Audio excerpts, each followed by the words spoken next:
Hello and welcome to Happy Horror Time podcast. My name is Matt Emmert. And I'm Tim Murdoch. Today's special guest is the other half of the dynamic duo from the original Paranormal Activity. Not only did he appear in parts 1, 2, and 5, but he's the one who started the whole, hey, let's film everything in my house trend that lasted throughout every movie. He was also pretty good at supporting his girlfriend, Katie, when she got possessed. That is, until she brutally murdered him. We're so excited to welcome to the podcast, Micah Sloat. Woo! I just want to yell, Micah! Micah! I mean, I'm sure you get that all the time. I have heard that a lot, yes. So look, we are famous for always, like, we love taking it back to way before people were in these movies that we love. And we read that you grew up in Connecticut as the oldest of 6 siblings. Yes, that is true. So what was that like? And are any of your siblings also actors or performers? Well, my brother was an actor for a while, but he's not doing that anymore. Now he's a biologist, PhD student. But yeah, there were some singers in there, but I'm the only one who really pursued it with any vigor. They're all doing other stuff. Wow. And you also used to play the guitar and were part of the Westminster Barbershop Quartet. Is that right? Chorus. I said quartet. Yeah. So I actually was in music school when we were shooting Paranormal Activity, and I was going to Musicians Institute in Hollywood for guitar. And Oren is like, you got to come down to San Diego for a week to film this movie. And I was like, okay. And I got a call from my school, and they're like, where are you? Like, we're going to expel you if you're not here on Monday. You can't just miss a week of classes and it's cool. Like, especially guitar, you got to play all day, 15 hours a day, every day playing. So I was like, Oren, I really can't stay. Like, we have to end this movie right now because I don't want to get expelled. So that was happened at guitar school. And then, for the Westminster Chorus, we won the Choir of the World competition in Llangollen, Wales. We won the Barbershop Harmony International Championship a whole bunch of times. We're actually there was a convention in July. So we were during the COVID thing when all the barbershop was shut down. We were the international champions for 3 years in a row because they canceled all the things. So anyway. Oh, wow. You can brag about it for 3 years. Yeah. So that's the barbershop thing, but it's not a quartet. It's a chorus of 100 guys. Oh, good. Yeah. And you, so you're still doing that. So you're still singing and part of that? Yeah. I mean, I've been doing that since 2008. So wow. Yeah, you can find, if you're curious, look up Westminster Chorus on the internet and you can see what we do. It's awesome. I mean, if you like a cappella music and choreography. I mean, not to brag, I was a madrigal. Do you know what a madrigal is? Yeah, of course. Yeah, I was a tenor. I can't really say I was good. You were a tenor? Can you believe Not that? a soprano? No. I'm just kidding. No, so what is your vocal range? Well, I mean, I sing baritone in the chorus. So got it. I could never do it. I am not a singer, but I do love a cappella. And I think that is really awesome. But it's funny because as we were kind of researching you, we saw that you first got a degree in philosophy, I think. So how did that lead to coming out to LA to pursue music and then acting? What was the timeline on all of that? So I studied physics and philosophy in college. I was trying to get a dual major. I never got the physics degree because there was this weird issue with transferring credits anyway. But the philosophy degree, I wrote my thesis on Ludwig Wittgenstein's Tractatus Logico-Philosophicus, which is... Oh, of course. Oh, I was just reading that yesterday. A favorite of ours. It's an extremely obtuse book. It's very dense. It's very... it took me a year to understand what he was talking about. And part of what he does in that book is he takes the philosopher on this journey to find ultimate truth through reason. And when you complete that journey, you realize you end up exactly where you were before. The only thing that's different is you no longer feel the compulsion to seek absolute truth through reason. So I was like, well, what am I going to do now? I don't need to do that anymore. What I really want to do is just like go to LA and pursue music and acting. Like that sounds fun. So that's how that went down. And then I ended up getting a master's degree in psychology later on. And that's going to feed into a project that Katie and I are actually working on. So keep an eye out. It's hopefully be out by the end of the year. I'm not sure if I can talk about it yet, but watch the space. Oh my God. Wait, I mean, because we were gonna at the end ask what you're working on today, but like now she didn't mention anything about that. But I mean, so apparently obviously you can't tell us anymore, but we want to be the first to know when you guys I mean, can I ask this? Obviously if it's the two of you, it's got to be paranormal related, but is it maybe from a psychology standpoint? Paranormal adjacent. You guys are doing the good podcast sleuth. You mean the how much can we get out of you even though you just told us you can't tell us anything? Yeah, exactly. Yeah, I'm not sure. I don't want to the whole paranormal activity thing from the beginning has been very hush hush for obvious reasons. It's kind of part of the brand, so I don't want to break that now. Got it. Yeah, exactly. Totally understand. So, as we're moving forward in your life and you come out to LA, in the documentary, Unknown Dimension, the story of paranormal activity, which was written and directed by a friend of the podcast, Joe Bandelli, who we love. You mentioned, I think that at the beginning, you were first like living in a garage with a sheet as a divider between you and your roommate and like paying $450 a month in rent. Which is a steal. Yeah. How did this come to be? And how long were you in that sort of situation? He's still there. Well, it wasn't. So when I moved out here, I had some savings and I had really no idea how fast that was going to just go. Like you blow through, living on your own in a new city and you don't really know how things are going. But I was able to find this really cool living situation, which was literally a garage with literally a sheet hanging from the ceiling between me and my roommate. But it was awesome because, if you can live in LA for $450 a month and like go on auditions and just like do whatever you want, there's such a freedom in that. Once I came out here, and like a lot of people, it's not just unique to me. Once you're pursuing whatever your dream is, that's its own reward in a big sense. Just like living on your own terms, doing what you want. Whether how that works out and where that goes. To me, it's like if you're living your life on your terms, that's a win. So that's really good. Here's the thing. Like, I think any sort of dream is tough to pursue unless you are like 100% dedicated. And when you are, it's like, who cares about everything else? You just push forward toward it. So it's like, you're right. It's like, if you are getting the freedom to be able to go on auditions and pursue what you want to pursue, like, who cares? Who cares if you're living in a garage or what you're doing? But was there air conditioning? Was there air conditioning? Yeah, there must have been air conditioning because it gets hot in the valley, man. We're in the valley. We're in the valley. I live with my boyfriend in above the Sherman Oaks area, and I hadn't lived in the valley before a year ago. And when people say it's hotter here, it's definitely hotter. It's like 10 degrees hotter. So Matt makes me come over, and I'm just like, it's gotten so hot. You remember when it gets so hot that trees started to burn? Yes. Like there's black like tips on the edge of the trees. It gets scary out here. So I must have had air conditioning. I was gonna say you're still alive, so you have air conditioning. Yeah. Before we jump into discussing the Paranormal Activity movies, growing up, were you a fan of horror movies? Like, were they on your radar? And which was the first one that had an effect on you? Oh God. Well, the first thing that comes to mind that had like a really kind of unpleasant effect on me was that probably Nightmare on Elm Street. I watched that one probably when I was in like fourth grade or something. And that fucked me up.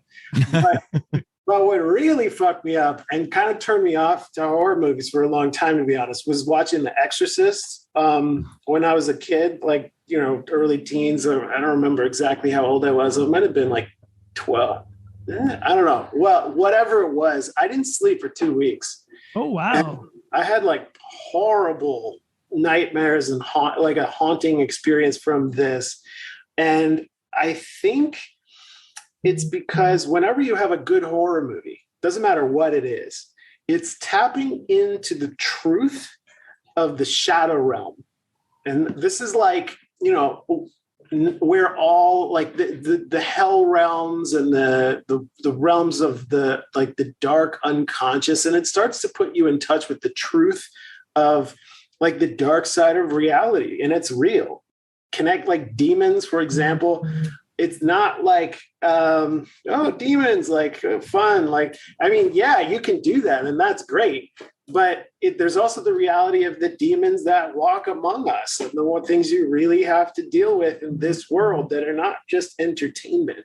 And when you start to open the door to those things, I mean, it looks like it's fucking terrifying, man. Like, yeah, I've watched your movies recently, and I put my alarm on it at night. It is the worst feeling, just the dark shadows of my house, because it's an old house. Well, but I think there's also, like you're saying, there's kind of like there is darkness in a lot of stuff around us. I feel like, especially nowadays, like much more so. But and that's like true horror, because for us, like, we obviously love horror movies, and for me, maybe I think part of why I love it is because I can watch it on screen knowing it's not real, and it's like escape from what is real. Does that make sense? Like, you know, it's like almost an escape, an entertainment fix, so I don't have to deal with real horrors or something. But I do think it can be really scary if that starts to like merge with what you're looking at in reality. Like if you're watching The Exorcist and thinking, oh my God, this could happen to anybody. And we've gotten that answer a lot when we ask this question to people. I would say Exorcist is number one as the most like effective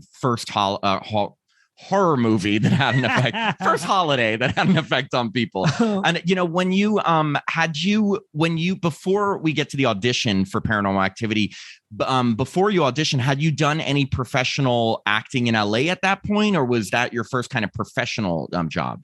Well, I had done a bunch of things that I wouldn't really call them like professional, paid, yeah, but not like big, worth mentioning. Paranormal Activity, for all intents and purposes, was like my first real significant, obviously like big thing that I did. And it was weird because what I basically went from auditioning to these like independent films and student films and all this like low budget stuff to like skipping all of the middle and just going directly into like lead role in $200 million movie with everyone else is like famous. And it was so like immediately, like overnight. And that is a mind fuck. I'm telling you, that is weird. I mean, I can't even imagine. Like, yeah. I mean, just reading the description, like, and I guess it was also on Craigslist. First off, just that fact that it was on LA Casting and Craigslist. I mean, like, and you said in the documentary, you're like, this is so fucked up, but you still went. What made you decide to go? I was actually decided not to go. Because it was like, I'm not doing this. This is weird. Like, it was such a strange casting notice. It was like disturbingly bizarre. Like, I'm like, who are these people? Like, it was like, what is this? And I remember like getting up, like from my chair, like I'm about to stand up and I see that it's right down the street. Like I can walk there. And if you're in LA and you can walk somewhere, you're going to go. Because how many times does that happen? Never. So, yeah. So I walked down the street to check out the audition, like not to get the job, but just because I was like, this is so weird. I want to see it. No, I love that, and that's like, a crazy like. See if it's like legit. So, I mean, we also had the pleasure of interviewing the very lovely Katie Featherston, who plays your girlfriend in the film and the other lead, and she, told us all about her audition experience. But obviously, we wanted to get your story too. So, can you take us through what went down at that first audition and like your first impression of Oren Peli, the director? Sure.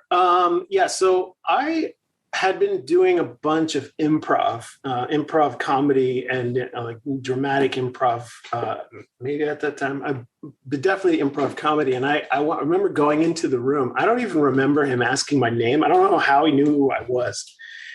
He just is like, I mean, he probably did. I just don't remember. But what I remember, the first thing I remember is like, so why is your house haunted? And I was like, dude, let me tell you, like, this is fucked up. You need to, my girlfriend, she's crazy, but and I went into this whole thing because I love improv, like dramatic improv, comedic improv. It's a combination of acting and writing in the moment, which is really just like spontaneous creativity or really just storytelling. So it was an opportunity to tell a story in real time. And that's my thing. I love it. Yeah. It's funny. Katie told us that she got asked the same question, and she said a lot of people were coming out really quickly. And I'm wondering, we said this to her, if some people didn't get that they're supposed to play along, and they're like, it's not. What do you talk about? And he's like, next. I'm sure he did get that. These people were like, it was like a revolving door, 30 seconds max, sometimes like people would just come in and leave, and they would have this look on their face like they just like witnessed a car accident or something. Like, I'm sure that was comforting for you. Well, I mean, again, like I wasn't here to get the job. I just thought it was hilarious. Like, what is happening in that room? And this actually goes to something we were talking about earlier with the acting and like pursuing your dreams no matter what happens. It reminds me of something Bryan Cranston said in an interview one time. He's like, his whole career changed when he decided that he wasn't going to care about if he got the job or not, because it's not really his, like he doesn't have control over that. What he has control over is his acting. It's an opportunity to go in and tell a story. And then he said after he realized that, he was all of a sudden free because he was going into the room and he didn't care if he got the job or not. I went into the room not caring if I got the job or not, because I wasn't there to get the job. I was there to have a good time, because I was there as it was fun. And that freedom is part of why I was able to have so much fun in the room. That is such a good attitude. Well, and also, I actually think, sorry, random sidebar, but that made me think of that actually can be applied to so much in life, like job interviews, dating. I've realized when I was single, that when you go into like a bar or something and you don't care if you're going to walk out with someone's number, you project so much more confidence than if you're like, watching someone and like, oh my God, I want to talk to that person. You know what I mean? It's just this confidence of not giving a shit. I don't have it. It really does apply to so many areas in life. So I can see how that could, he probably saw you and was like, okay, this guy's talking to me about being haunted. This seems really real and natural, Yeah, and you're right. It does apply to a lot of things in life. And one of the tricks to it is you can't fake it. You can't be like, oh, well, I want to get this job, so I'm going to pretend not to get the job. That doesn't work, because what we're really dealing with, the psychological core of that is the difference between being needy and being centered. It's like, is your sense of self-worth inside of yourself, or is it outside of yourself? Is the situation dictating whether or not you're happy or sad based on the other person's actions? Or are you okay by yourself regardless of what happens? And that process right there is one of the great keys to life, in my opinion. I am definitely getting the Masters of Psychology bit here. I love this. I can see that you are very educated in this field, and it makes sense. It makes a lot of sense. So how did Oren break it to you that your name will be your first and last name? Well, we talked about that. He's like, are you guys cool with this? Because he was debating on whether or not how much to sell it as real, and that was one of the key pieces. And that continued up until after the release date, because I remember the movie was in theaters and Paramount was like, you're not allowed to go outside. You're like, people can't find you and record you, stay hidden, because we don't know if we want to sell it as no, this is real. And at some point, Oren was like, or Paramount or both were like, yeah, people aren't going to buy it if we really are trying to sell it as real. But what we're going to do is we're going to allow the illusion of it being real to be as present as it can be. For all the people who are like, is it real? There's nothing popping that bubble, which I think is the best way to go about it, because we're never deliberately lying to anybody. We're also allowing the kind of mythology and the energy around it to be present. in that like way. Yeah. And talk about everyone knowing your name after this. I mean, the beginning, the opening scene, it says your first and last names. It's not even just first names, So it's just like, I'm just thinking like everyone who saw that knew who you guys were. Like there was no escaping it. Oh yeah, it was weird. My name, my obituary was a top 10 worldwide Google search for like a week. Wow. That is bizarre. Like, I'm like, what? That is so weird. I love it though. So now we get to that famous shoot at director Oren Peli's house, which I think his entire crew consisted of, we read up, him, his best friend, his girlfriend, and I think like a makeup person. And I'm just wondering, since this was your first film, like, did you think it was normal to like shoot at the director's house, or did you have any hesitations about this, or were you just like, hey, let's go with it? Well, I had been doing like, like independent kind of project. Like I was down with the guerrilla approach. Like I was super down because there was so much freedom in it to do whatever we wanted to do. And Oren was really cool and collaborative. But I will say, as time went on during that shoot and we got less and less sleep, because we were getting like 4 hours of sleep a night, like it was very exhausting. So we got closer to the end of the shoot. I remember I starting to get really delirious. And I was like, it occurred to me, first of all, Oren looked like one of the demons in the book that he gave us.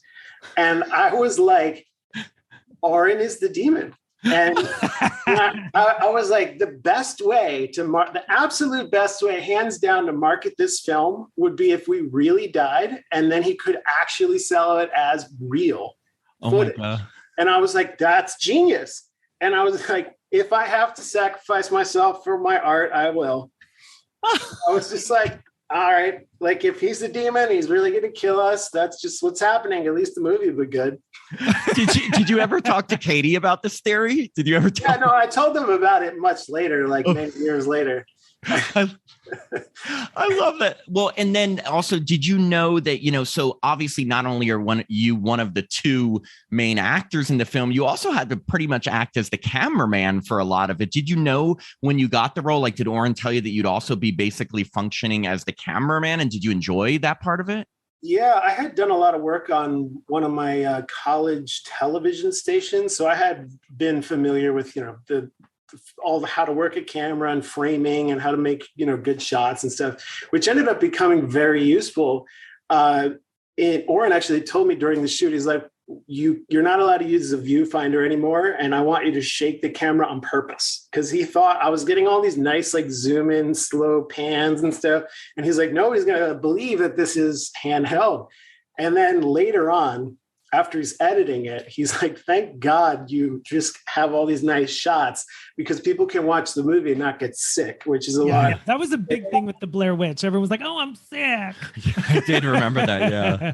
No, yeah. That is true. But he, like, in a way, he got 2 for 1 when he hired you as an actor and cameraman, but of course, not knowing that you had this experience. So you could like intuitively know what made a good shot, because I can tell you, I would say it's probably few and far between that actors also have done camera work. Very rare. Yeah. Actually it was kind of like like a 3 for 1, because we are also writing the film on the fly in certain ways. Like, Oren would come down and be like, what's the ending? Like, let's figure this out. And what do you guys want to do for this scene? Or, he had a good structure for the scenes, but then we would have to, improvise the dialogue. Did you find the improv? I've done improv. Did you find it easy? I'm sorry, you guys were cutting out for a second. Can you say I was laughing. As someone who's done improv, did you find it easy? Yeah, it was extraordinarily fun. It was like a giant scene that never ended. or more like it was more like an improv show where there'll be scenes and then like the scenes would lead to other scenes and then you kind of build it. It was like a week-long improv, like giant improv show. It was so much fun. I see on the other side of that, like I've done theater acting, but improv I'm terrified of.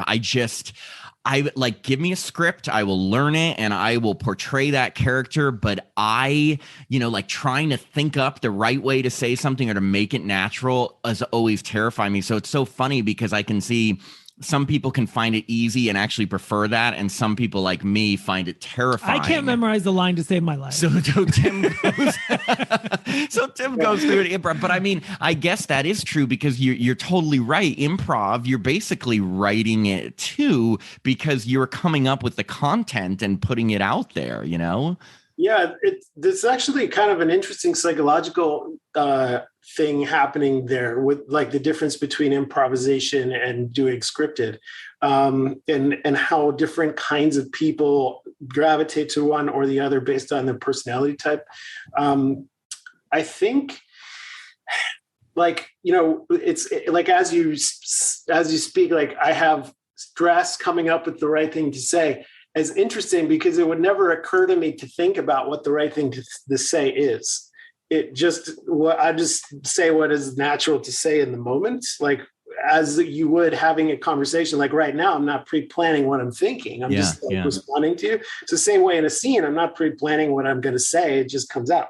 So it's like I'm living inside of the story as the character. No, that makes a lot of sense. I think maybe what I think of it as, because when I think of improv, I'm always thinking of like improv comedy groups. And so my thought is always like, gotta get a laugh. But you're right. Like this is a totally different situation. It's just, I don't have to think about getting a laugh. I just have to react. I just have to live in this scene, you know? Yeah. I mean, and even in improv comedy, like sometimes the best laugh stuff is not like I'm coming up with the joke, but I'm so in the scene that the comedy of the situation is coming through me. Mm-hmm. If that makes sense. Yeah. See, well, I need to start taking classes. It's fun. Micah, will you be my improv teacher? Via Zoom. I'll let you know if I start up classes. But I only want to do it. We were talking about paranormal hauntings and our thing. Every scene has to be related to that. I mean, yeah, anything. So this is a random detail that we saw in the documentary, and we asked Katie about this, and she didn't have a recollection of it, but wanted to get to see if you remembered. I know the original name of the film was Captured, but Oren mentioned in the documentary that he had a list up during the shoot that anyone could like add potential titles to. Do you remember this list? And do you remember any other titles that were thrown up there for consideration? Yeah, I remember he had this list and we were trying to find the right thing. There was one that I really liked. What was that? Captured. Maybe it was Captured. There was some title I really liked. And then he didn't want to do it because it sounded too much like a sleuth movie, like a crime whodunit film. What was that? Who Murdered Me in My Kitchen? Yeah. Katie's crazy. Katie's a demon. Yeah, I know. I'll probably remember it like in the shower tomorrow or something. I remember him coming up with Paranormal Activity, and he came to us and he's just like, we're just going to call it Paranormal Activity because that's the most on the nose thing that I can think of. And we really need to make it clear to people what this movie is about.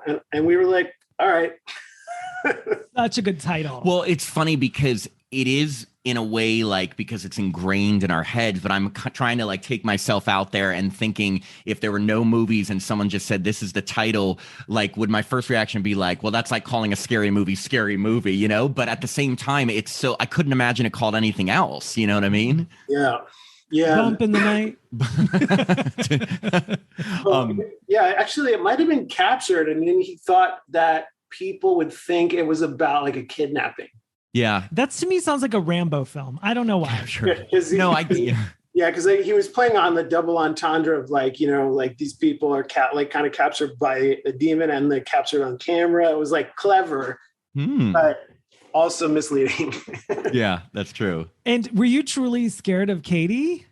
Oh, you mean like when she was a demon? Yes, because you mentioned not just in everyday life, at lunch. Yeah, no, but I'm saying scared of Katie when she was possessed. Katie is terrifying. Katie is so terrifying. I don't ever recall ever being that scared in my life, other than yeah, like demon Katie, like right in front of me with the demon eyes, and she's about to like, kill me. I remember being so scared. I was like, I think I don't know if I can, like, I think I need to dial it back on my investment in the scene, because I'm getting so scared. I'm getting concerned that it's like bad for my health. Like, because when you feel terror, it just like a physiological process of how trauma works. Like once you like sort of blow past your resilience, like your ability to deal with traumatic situations, it starts to go into like a PTSD place where you start to get like physically traumatized, or like a PTSD type experience. And I obviously didn't have PTSD from this thing, but I was starting to get into that place where it was so terrifying that it was beyond my resilience, my ability to deal with it. And it started to feel like it was like corroding my health. Wow. I get that, because like you're already in such weird circumstances, being in a Oren's house, like, and like just living, breathing, eating this, like, it's just like, well, I can see. Yeah. That wasn't as much as the issue as much as just in that scene. It's like looking at her eyes when she's possessed is like looking into hell. That's a compliment, though. I know. Talk about an effective performance, right? Yeah, it is, and she's looking at me, and she's with this energy of, I'm going to murder you right now. And it's not just like a person; it's a fucking demon from fucking hell who's going to murder. That is a fucking terrifying experience. and it's my job as the performer to fully embody the reality of that, right? So I'm experiencing a demon about to kill me. That's terrifying. As an audience, I mean, I feel that it. way every time I look in Tim's eyes. So gorgeous eyes. What was because you and Katie, what was the camaraderie like when she was not pretending to kill you? I mean, she had mentioned that you guys really bonded over this, but what was it like, bonding with her during this experience? She's lovely. I love her. We had the best time. And you guys are still good friends today, obviously. Yeah. Oh yeah. She's great. It's really just a testament to her acting ability and her ability to go there, that she's able to summon these demons that she can, that then she can embody her in this way. But it's kind of interesting. Again, I keep coming back to this psychology thing because like that's my thing now. But she has this ability, because she's so nice, she can go all the way to the opposite. Her ability to travel that spectrum is so large because she's so nice. So it was like I got to hang out with this Katie, and then I got to work with this Katie.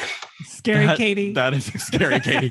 No, that's amazing. So what were your thoughts on the original ending of the film where Katie gets shot dead by the police? Did you prefer that one or the theatrical ending where she, survives and scares everyone at the end? So my take on the ending is the original ending was great for a low budget film that cost like almost nothing to make. But Steven Spielberg was absolutely right in keeping Katie alive and creating that ending. I mean, he really was the one who turned it from like this one-off indie film into a franchise. I got to give that credit to Mr. Steven Spielberg.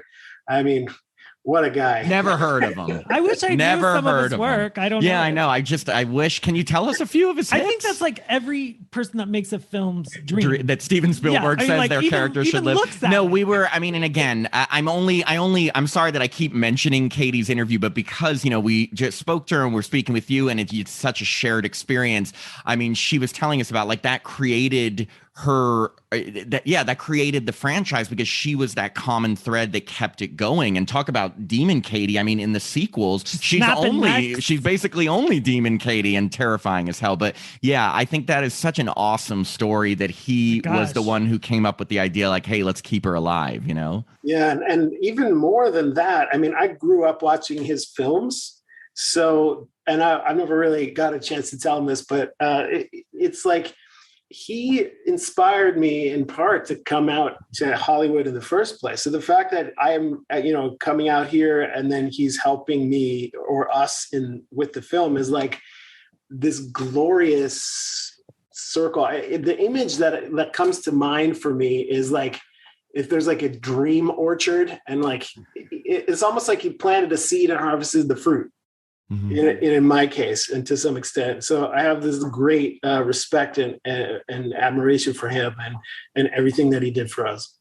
No, that's Me awesome. too. I love everything about this story. It's so great. So, before the movie was released theatrically in 2009, we heard that Oren, did a ton of reshoots to like improve or change little things. How many times do you remember did you have to actually go back to the house to be a part of these reshoots? Ooh, literally every time Paramount was like, what about this? Oren would be like, reshoots this weekend. Really? Yeah. So I remember one time he said Paramount wants there to be some sort of sex scene and we need to do this right now. And I'm like, Oren, I have the flu. Like I got 104 fever. I am sweating bullets. This is gross. And he's like, you're going now to San Diego. We're shooting it this weekend. And I'm like, Katie, are you cool with this? She says, yes. I'm going to manifest that I'm not going to get sick. And she's like, put her mind to it. We go shoot the scene and Oren's like, honestly, this is not going to work. It's a sex scene. We need one kiss. We need one kiss to make this work as a sex scene. And I'm like, Katie, are you cool with this? And I'm sweating. Oh, you can see in the movie, like I'm sweating. It looks like I just had sex, but really I have the flu. and Katie's like, let's just do it. And she's like, I'm not going to get sick. So I kiss her with the flu, 104-degree fever, sweating bullets. And we got the scene and it looks great because I'm like sweating, and she never got sick. That's great.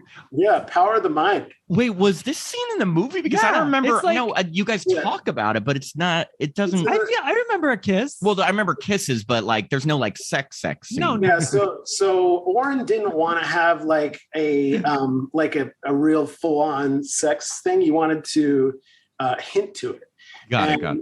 So what we ended up doing in the film, and I think this is genius, the way that he set this up, is like, I'm trying to film a sexy, like I want to film a porn. I'm trying to film a porn. I mean, what's the point of having a camera, really? Right. And Katie's like, turn the camera off. And I'm like, fine. I'd rather like get laid and then to like have a fight about like the porn. And then so I turn the camera off and we turn the camera on and I'm just like, that must be illegal. Oh yes. Okay. That, like, and then you're sweating. An animal.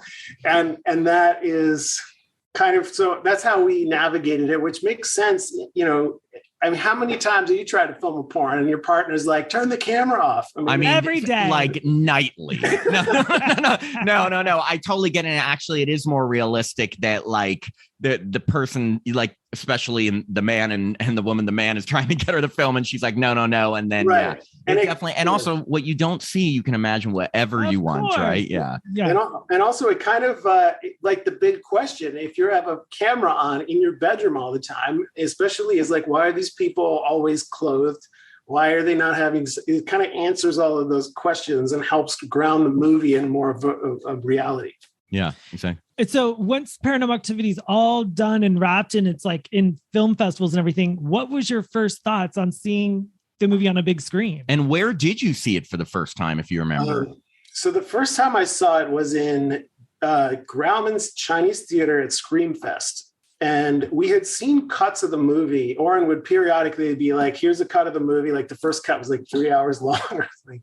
And he would cut it down. And it was getting better, but it didn't work yet. Like we had never seen a cut of the film that worked. And when I saw it in the theater, I remember being so terrified. And I'm like, oh my God, this is working. But I was also freaking out. And the guy next to me leans over and he's like, you know, you're in the movie, right? Like, and I'm like, I know, but it's scary. And so each time I see it, even now, after having seen it, I don't know how many times, I'm still scared every time. And that's how I know and that really speaks to the power of editing. If you make a scene and you cut it right, it will scare you every time, even if you know exactly what's coming, because the pacing and the timing is such that it is effective, regardless of how many times you watch it. Oh God, the anticipation. I mean, as people who watch horror movies over and over and over and over again, there's still certain movies that I know exactly what's going to happen and when, but the anticipation leading up to it still is like, giving me a lot of like heart palpitations. And I remember the TV ads like saying like demand it in your town. Like, so I was like so excited to see it. Yeah. Do you know, apparently that's credited as, I looked this up, as the first online viral marketing campaign for a film like ever. Really? Yeah, the Demand It campaign, because it was, I mean, the whole viral idea was very new, but that whole, like go online and demand it in your city, films hadn't done that before. Like Blair Witch had done a website where they pretended that the people were real and like look for the people and stuff, but it wasn't like demand the film in their area. So it was just a cool campaign. Yeah, it was genius. Paramount really had a good marketing team. The people who did that were very talented. And it felt like this glorious, magical, like ride, like we were surfing a wave of like something, and it just kept it was like a miracle, like one magical moment after another to just combine to create this experience. And have all your siblings seen it? Oh yeah, everyone's seen it. I mean, I was gonna, of course. Do they love it as much as Matt and I do? I mean, I've never heard them complain. So there's the one sibling who's like, this is crap. Not scary. No, obviously we were talking about how crazy fast their success, because, it opens in October 2009. It ends up being #1. It's opening weekend. And then, day before Halloween, you and Katie went on the Bonnie Hunt show. And then you guys are on the cover of Entertainment Weekly. I mean, was this crazy fast success just mind blowing for you? And did you like to dress as a rocker on the Bonnie Hunt show? That was weird. But I mean, I went from never having given an interview to being a guest on Jay Leno inside of 2 weeks. And it was a crazy 2 weeks. So like, Paramount flew us first class to New York City, woke us up at 5:30 in the morning and had a blocked out to the minute day from 5:30 a.m. to midnight, and for multiple days. This was so mind-blowing. Like it was just like it was the publicity version of skipping from short films and independent films to the $200 million movie Audition, right? I can't even imagine. And just think, if you didn't live in the garage across the street, you wouldn't have checked it out. I know. That's a good point. If it wasn't down the street, I didn't live in that fucking garage, I don't know if I would have done the movie. Right? And then we asked Katie this too, because I just think because of the whole name thing, when it came out, was there anyone like randomly from your past growing up or something that would contact you or thought it was real or didn't know what to I mean, I'm sure people contacted you because of it, but anybody was like, hey, what happened? Or anyone that really actually believed it was real? Well, I mean, I got that a ton from fans, from people I knew. I mean, basically everybody I ever met called me, which was nice. Nice. But not to say it was real, mostly just to be like, congratulations. And that was really cool. But I have heard from a lot of fans who did not know whether it was real or not. And they had very intense experiences, very similar to my experiences with The Exorcist in some ways, which really speaks to, I think, the efficacy of what we did. Because when you just to come back around to it, when you really access the shadow realms and these places and you kind of allow people to open, because we are not opening that door for people are opening it themselves. but the movie is an access point for them to do that. So, if somebody starts to get really freaked out and they're now living in this world with, all this crazy stuff happening, like people told me, like, I had to sleep in my car and I poured like a circle of salt around my car because I couldn't stay in my house, like all this crazy stuff. And my family watched it on Christmas Eve. It's definitely a heartwarming holiday classic. No, but it was really cool with the Christmas tree and everything. It was a family time. Yeah.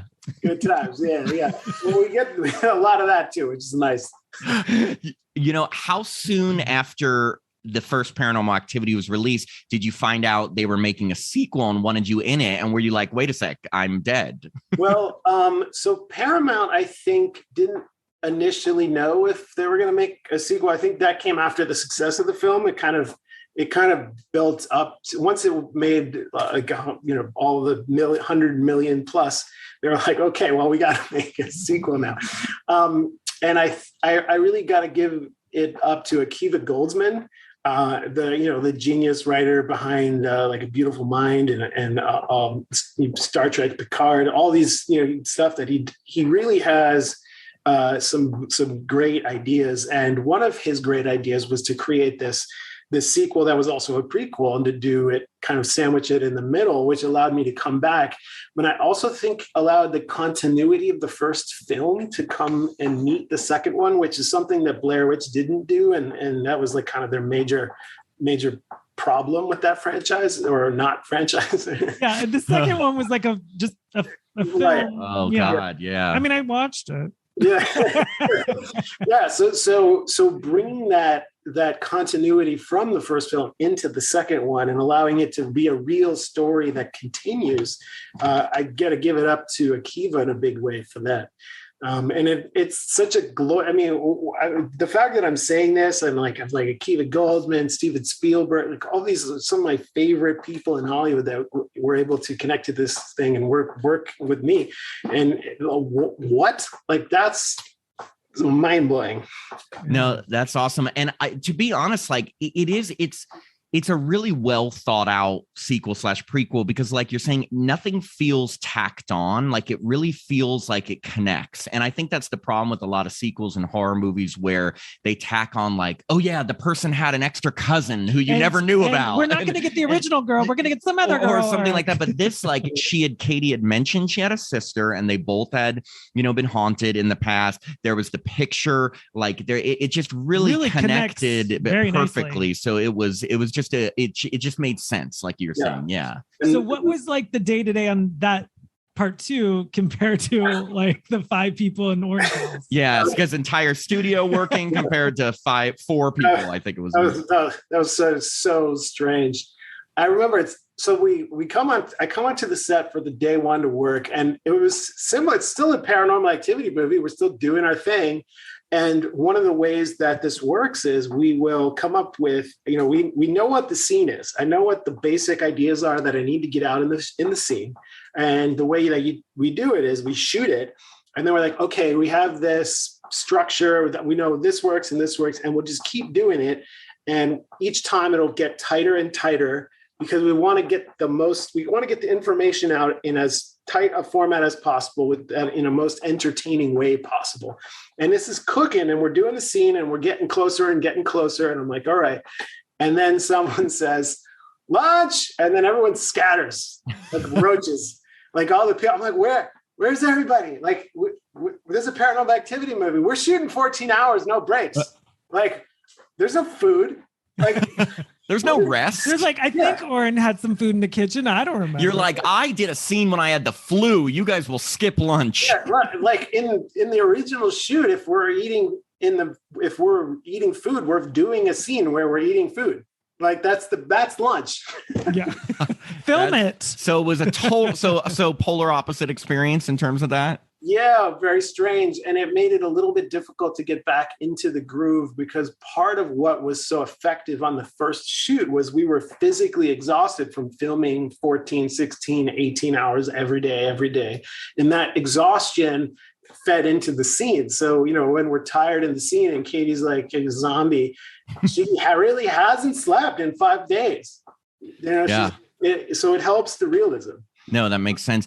So although your character wasn't featured in parts 3 or 4, you and Katie are both in the final scene of the 5th entry, which was Paranormal Activity, the marked ones.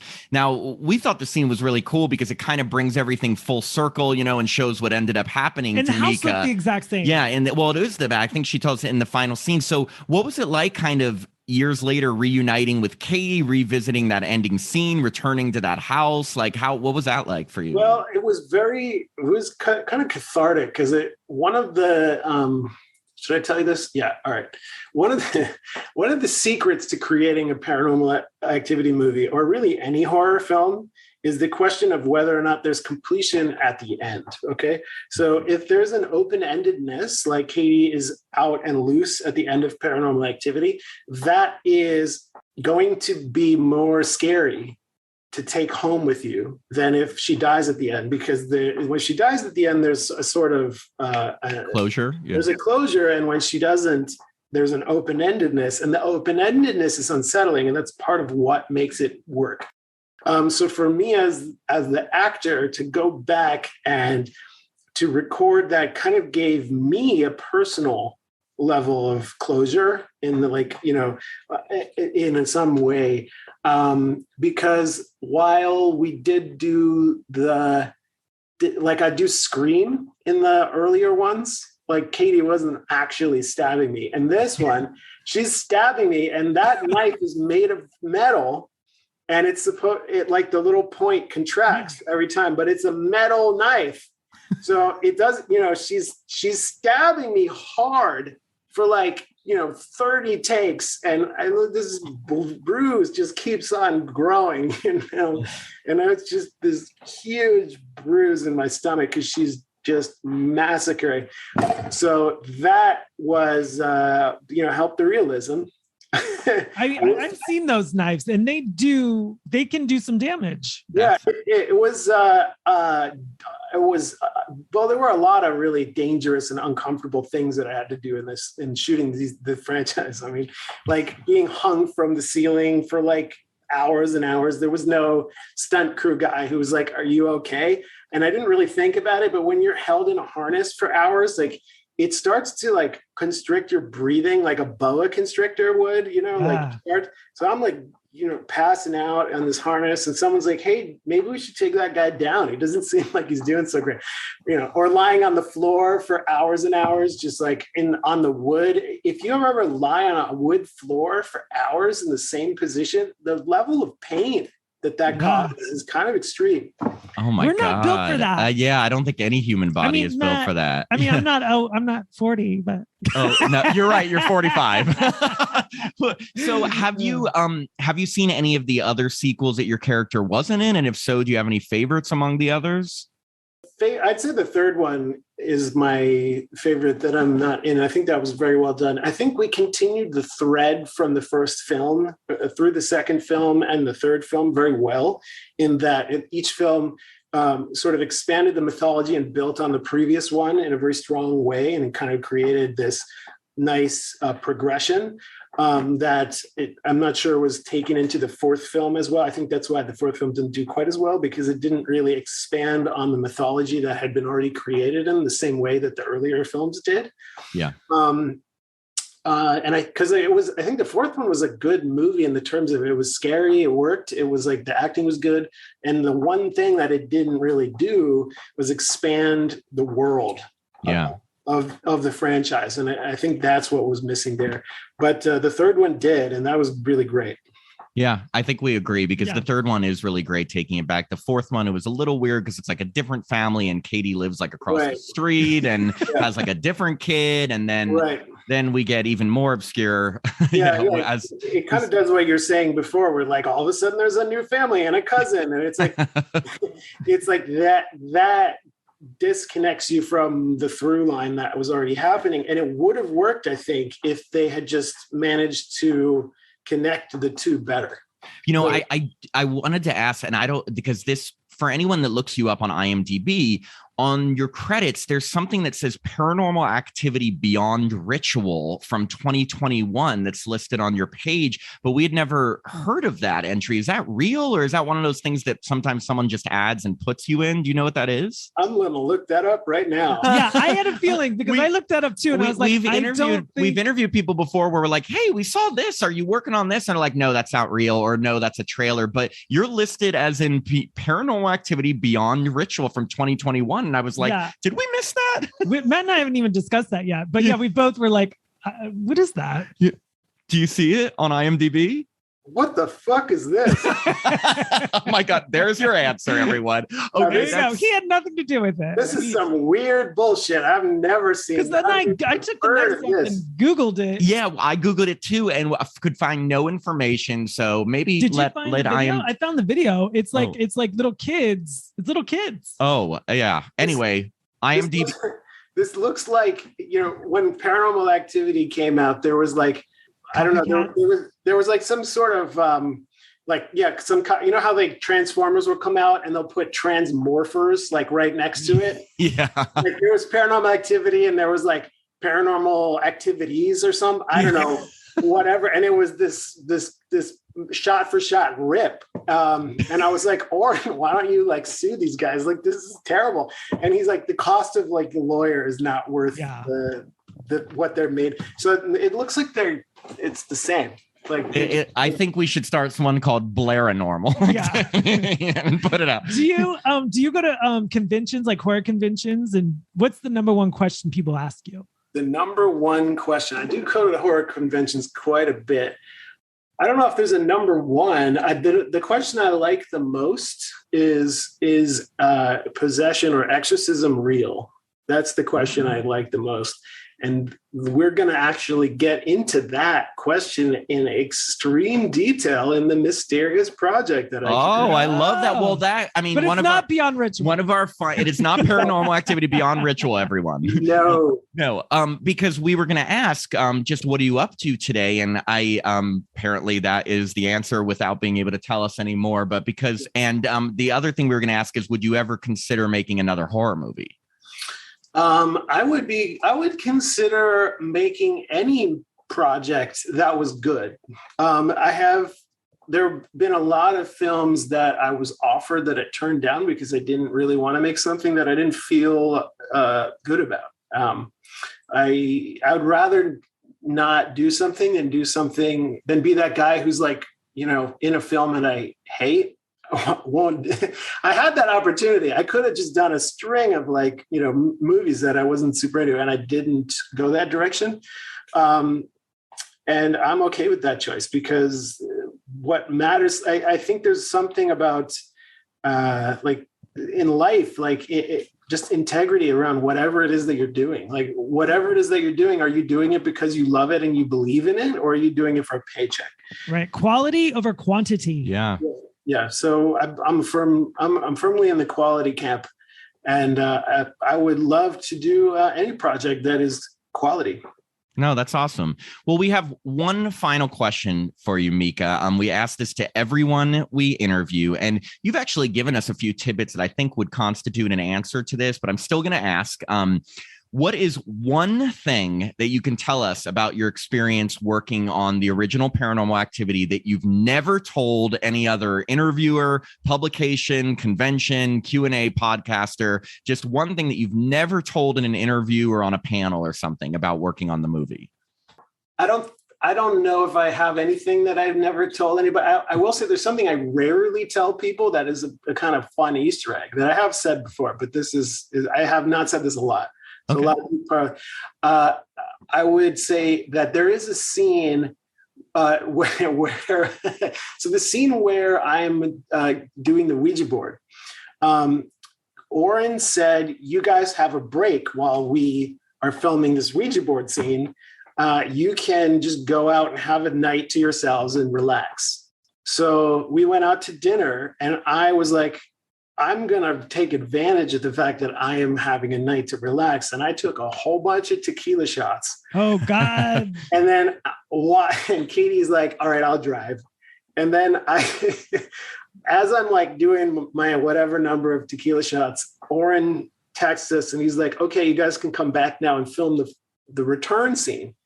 And I'm like, oh shit. It's like, so, and I don't want to tell Oren that I'm like kind of hammered.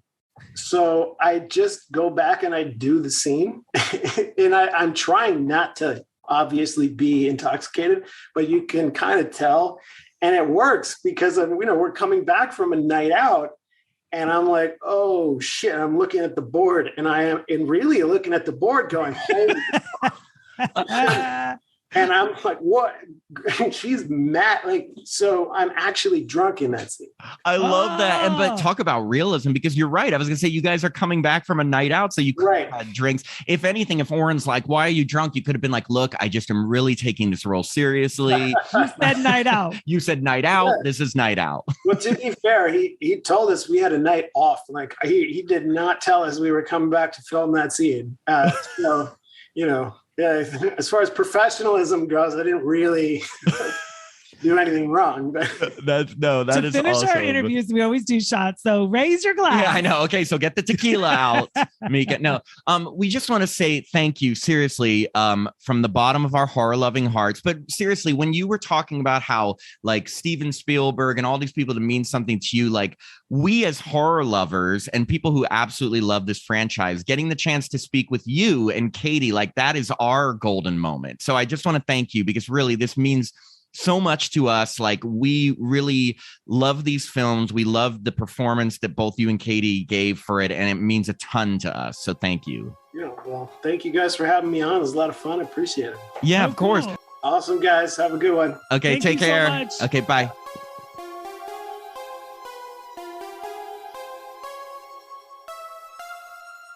We hope you enjoyed this episode. We've got an exciting October plan for you because Happy Horror Time's going paranormal. That's right. We've got 2 new interviews coming out this month with the 2 stars of the original Paranormal Activity film, Katie Featherston and Micah Sloat.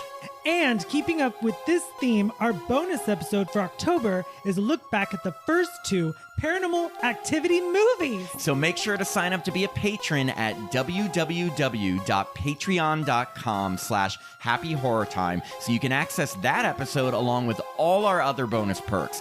If we get to 50 patrons, we're going to start releasing 2 bonus episodes per month instead of 1. And remember to follow all our social pages on Facebook, Instagram, and Twitter at Happy Horror Time to get all of our updates. You can also contact us directly by emailing happyhorrortime@gmail.com. We love hearing from listeners. I'm Tim Murdoch. And I'm Matt Emmert. And we hope you have a happy horror time.